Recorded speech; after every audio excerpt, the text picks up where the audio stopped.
What's up, everybody? This is Bill Mack here, part of TeamB Wrestling Show. Along with, well, Bullet B isn't sorry. Bullet B isn't here at the moment. He's probably got some other things he has to work on. Sorry he's not here, but the show must go on. Going to give you a nice little rundown of what happened on this past week's WWE Monday Night Raw for June 26th or 27th, June 27th. 2016. Raw was a pretty good show tonight. We had quite a bit coming on. First up, we see Seth Rollins. Seth Rollins in the ring, talking about the triple threat match that is scheduled to be at the WWE pay-per-view. We see him address the situation with Roman Reigns and whatnot, and you have a lot. There's a lot going on, as you all know that. Roman Reigns was suspended the past week for 30 days for violating the wellness policy by WWE. He has since on his Twitter apologized to his family, to his fans, to his co-workers, everybody around. He's apologized for that. He is taking full responsibility for it, no excuses. And, he pretty much, they talk about it. And that's what he addressed. We next come up to a tag team matchup. We see Sasha Banks and Paige take on the WWE Women's Champion, Charlotte, along with Dana Brooke. This is kind of a jumping off for, I guess, Sasha Banks feuding with Charlotte. Good back and forth matchup. And we see Sasha Banks and Paige come out victorious over Charlotte and Dana Brooke. Up next, we have the feud with Titus O'Neil. Against Rusev. We remember last week, Titus O'Neil was very upset at Rusev for what he did at the pay-per-view. He attacked Rusev, and he battled Rusev throughout the whole, before they could even get into the ring.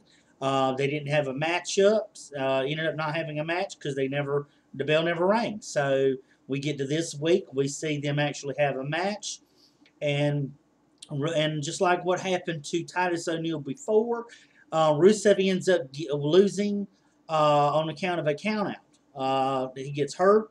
Titus O'Neil looks really good in this match.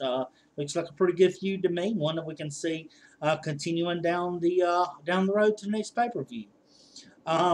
Stipulation for tonight's matchup is in this next matchup, Seth Rollins takes on John Cena. If John Cena wins in this matchup, he gets to join the triple threat match for the WWE Championship at the pay-per-view.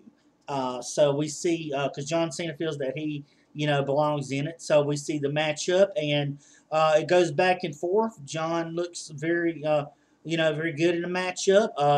Not Bullet Club, but the club comes down. AJ Styles, they interfere in the matchup, allowing Seth Rollins to take the win, and John Cena is, however, not able to become the participant in the triple threat match. So as of right now, it stays in as a triple threat matchup for the WWE Championship. Something that started at the pay-per-view, the Money in the Bank pay-per-view, continues on this feud. Becky Lynch. We've seen Natalya turn on Becky Lynch and say she's going to do more things just for her. Becky Lynch attacks Natalya, and the referees have to get in between the two of them. It's a feud that's going to continue on. Becky Lynch against Natalya, which is good to have another storyline along in the women's division. They have to pull Becky Lynch. Becky Lynch is upset, very upset, because Natalya has constantly been attacking her from behind. Becky wanted to get revenge. Becky attacked Natalya. She had to get called in from behind with other referees and stuff, officials, to get between the two. And Natalya it goes to the back. So this looks like we're going to see a feud between Becky Lynch and Natalya continually to progress towards the pay-per-view. Up next, we have another, yet again, segment. Chris Jericho's highlight reel is hosting both Sami Zayn and Kevin Owens. Of course, this is another used to be friends, now you're enemies. This has got to end it all. Sami Zayn tells Kevin Owens and that he wants him to end it, that it has to be buried, and hopefully their upcoming match just will be the final match between the two, and finally they can hopefully put this feud to an end. So we'll see on where it goes. With this, hopefully it will be. They've fought enough the last few weeks and pay-per-views since the Money in the Bank. Really, even before then, this story has been told for a good few months. So we probably will see it come to finally an end with the upcoming pay-per-view. Up next, we see the Miz. Miz coming in. He just made it back. He just came back finishing from filming the Marine 5 as he was in we saw him back, coming into the arena with Maurice, and we see him being in a matchup backstage and he ends up not knowing who his opponent's going to be. Because Corporate Kane makes another appearance since Shane is not there. Stephanie's running the show. He's trying to show that he can run SmackDown or Raw. He can be a reliable person to do that. So he says that he's going to make sure that Miz has an opponent. He's going to have to defend the title because they states in the rules of once every 30 days that a champion has to defend or they forfeit it, which is kind of weird because I've seen Intercontinental, World Champion, U.S. champions, WWE champions, all of them sometimes be months that they're not there. Look at Brock Lesnar; didn't even have to defend it, but that's how it goes in this the whole WWE universe. The Miz and Maurice come out there. They're in the middle of the ring waiting on an opponent. All of a sudden, the fire comes up. It's none other than the monster demon Kane. He makes his way out to the ring side, which leaves the Miz and Maurice in shock. Kane is basically going back and forth with Miz in this matchup. Maurice is on the side of the apron. She seems to fail. She goes to grabbing her ankle. After a couple moves, the Miz happens to notice it, and he picks her up, and she says she can't, for him not to touch her ankle. She's hurting it, so the Miz picks her up in his arms, and even though in the middle of the match, he ends up carrying her in to the back, and so this causing the Miz to be counted out. This giving Kane the win by DQ, even though the Miz still has the Intercontinental Championship. So I don't know if this is going to be a feud or just from one night thing. And then we notice in the back that while he's carrying Maurice, that she makes it known that she was only faking, and that he still is the Intercontinental Champion. As they both laugh and go, off camera. So maybe that might be a feud next for him. Maybe Kane's getting another push for an Intercontinental title or something. Who knows? But we'll see what it's like. Up next is kind of a tag match. A good tag match between Cesaro teaming up with Apollo Crews, part of the New Era in WWE.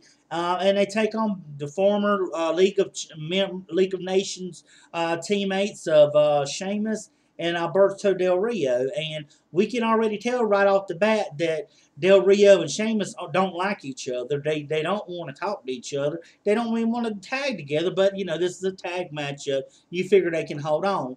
Cesaro and Apollo Crews work very well. Both are very strong athletes. Cesaro teases the swing a few times. Apollo Crews is in on this. He shows how strong he is. We see throughout the matchup, even if Del Rio and Sheamus are they're constantly arguing throughout the whole matchup. Instead of the traditional hand slap for the tag, they slap each other's arms, their shoulders, their backs, wherever they can do to make each other mad, basically. And it ends up where Del Rio ends up kicking Sheamus in the head, and then Apollo Crews and Cesaro end up getting the pinfall and eventual victory over Del Rio and Sheamus. So maybe this is a Del Rio Sheamus feud that we see, two heels going at it against each other, two former teammates going back and forth at it, but this is the way it looks, and that's what happened at the pay-per-view. or at the on Monday Night Raw. We see another appearance, a weird segment between the Wyatt family and New Day. New Day comes down to the ring. They're making fun and mocking the Wyatt family. You see Big E with the gray beard on and the cowboy hat and the overalls on. You see Xavier Woods with the Luke Harper shirt with the pants with the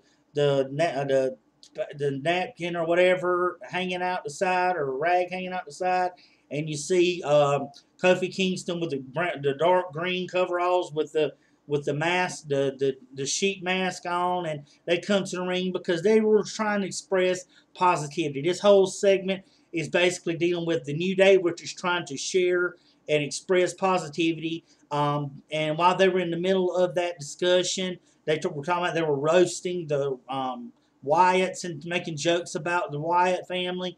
All of a sudden, the lights go out. Bray Shuck comes up to the top of the ramp, and he's talking about them and about how they were there to tell the truth. And he said that New Day was there to tell people what they wanted to hear, but he was there to tell them what they needed to hear, and how they were just spreading positivity, and how the other ones were just there. And we see that Xavier Woods is giving this weird stare, and Bray makes it a point to talk directly to Xavier Woods while he's talking about this. And last week, he gave this weird vibe when Bray was talking. So then the Wyatts end up, because he says that every knee shall bow and every tongue confess, and New Day falls, and then it cuts to commercial. We see it come back, and Renee is talking to the New Day, and while Big E and Kofi are making jokes, we see Xavier give more of a look and a stare, and he didn't necessarily even talk. So maybe this is along storylines of Xavier Woods going along with the New Day. So this is something to remain to be seen in what happens between the New Day and the Wyatt family. So that's more to come. And finally, we have for the main event. This is also, as well as the stipulation that happened at the beginning of the show, as was with John Cena. AJ Styles is taking on the WWE Champion Dean Ambrose. If AJ Styles wins, AJ Styles also gets a shot in being part of the world champion. And if that's the case, then AJ Styles defeats Dean Ambrose. He will be part of it, and it'll be a fatal four-way. Now, we've seen what happened earlier with AJ Styles and the club interfering, costing John Cena his spot. So we see a good matchup, as we expect to see from AJ Styles and taking on Dean Ambrose. And then we see the club come down, and then we see John Cena lay out both the club. He interferes, catches he doesn't interfere, but he distracts AJ Styles. AJ Styles takes his focus off of Dean Ambrose, and Dean Ambrose ends up catching him off guard, and he hits the dirty deeds on AJ Styles, and he pins AJ Styles 1, 2, 3. There you have it. You see AJ Styles lose, and he is not in the Fatal 4-Way. Then we see Brawl. We see the club. We see Seth Rollins go in, attack Dean Ambrose from behind, and lay Dean Ambrose out. Dean Ambrose is face down. We see Seth Rollins over him. We see the club with AJ Styles at the top of the ramp with John Cena laid out. So now we see both of our faces, Dean Ambrose and John Cena, both face down. John Cena being on the ramp, and Dean Ambrose being in the middle of the mat. We see, or in the middle of the ring. So we see both both heel factions, I guess you might as well say, both stand over and stand tall over both faces. We'll see this is kind of a beginning of a good story tale pushing towards the next pay-per-view and the matchups in this going along. So that was basically your breakdown of what happened on Monday Night Raw. Like I said, the stuff with Roman Reigns happened. And it was just something else, and you know, Dean Ambrose was going to stick up for him. That's his friend. You know, he said we all make mistakes and stuff and what happened, but that's, you know, that's how they do. You know, they addressed it. That's all we can do. Keep going forward. So once again, this is Team B Wrestling Show, WWE Raw, and this is Bill Mack. Until next time, sign off.